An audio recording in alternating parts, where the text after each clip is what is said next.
Our next speaker here, it was a lot of fun getting to know him at the last SSN meeting. And I was on the phone talking to a speaker who was a hypnotist this past year. It was about probably 2 months ago.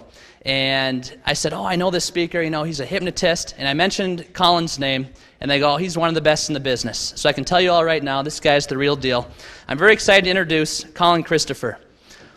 Over the last 14 years, Colin has been in front of over 250,000 people throughout North America. Some of his clients include McDonald's, Bell Mobility, and Princess Cruise Lines. He's a clinical hypnotherapist and hypnosis instructor, and he holds a bachelor's degree in genetics. He's been a guest expert on radio and television, and he's been featured in Psychology Today magazine. Today, he's here to talk to us about success through manipulation. So please help me welcome Colin Christopher.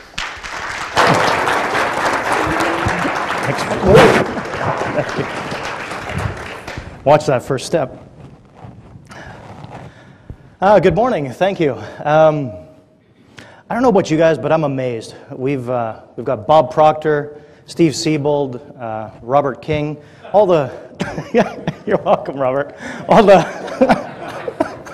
the great speakers we've got here. I just wanted to take a second and say thank you to Don, Steve, your staff. Everybody who helped put this event together. Let's give them a round of applause.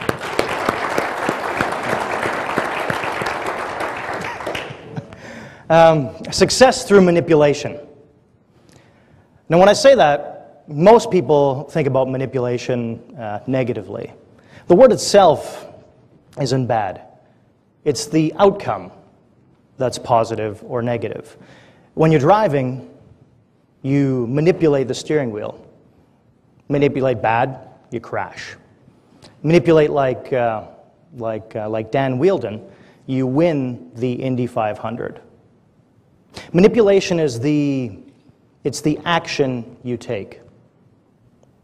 Now, over the last 14 years as a hypnotist in the US and Canada, I've used the action of thought manipulation to help over 250,000 people. I was doing consulting for a company.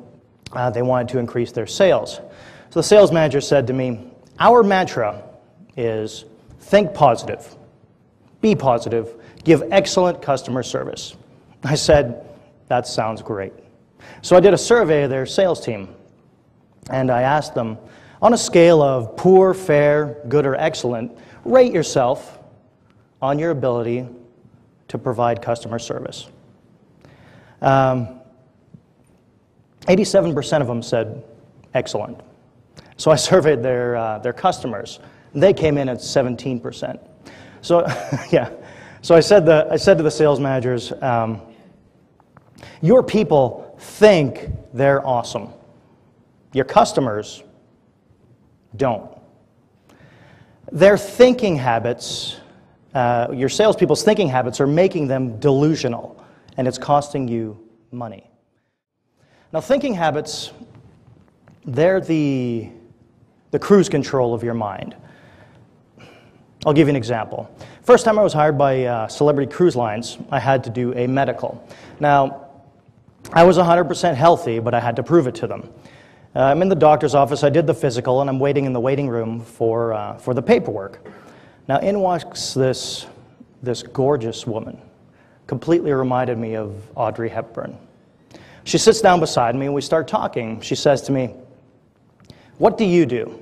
I said, I'm an entertainer for Celebrity Cruise Lines. She said, that's amazing. I'd love to go on a cruise. And I said, you could come with me as my girlfriend. She said, your girlfriend. Could be fun. So we talked some more. She gave me her number. Meanwhile, my doctor comes out and he hands me my lab requisition. And I look it over and I see the chicken scratch doctors call writing. So I asked him, what's that say? Now, right in front of my new girlfriend, he says, that's the test for gonorrhea. Thinking habits can be manipulated.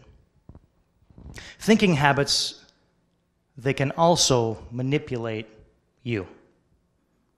I'll give you an example. When I was 16, I was a competitive swimmer.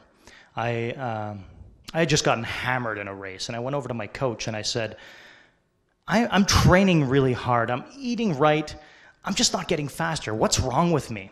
And he said, you'll let the guy win. To win, you've got to be tough. To win, you've got to push every limit. So my next race, I was going to win. I was in the zone. I plowed through the water. But then the guy beside me, he caught up. And he passed me. And I thought to myself, I can't beat him. And I gave up.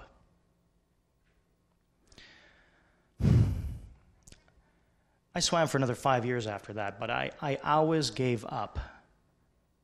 And 10 years later, I figured out why.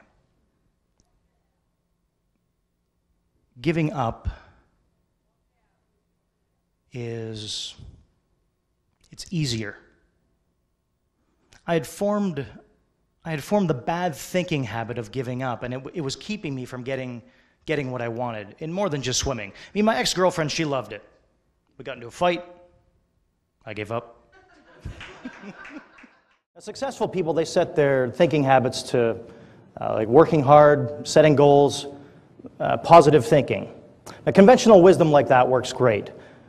Successful people have come before, they've paved the success highway. You set your cruise control, you're done. But those kinds of thinking habits, they're conventional solutions to old problems. Today's world, it's got bigger problems. Recession, fierce competition, exponential technological growth.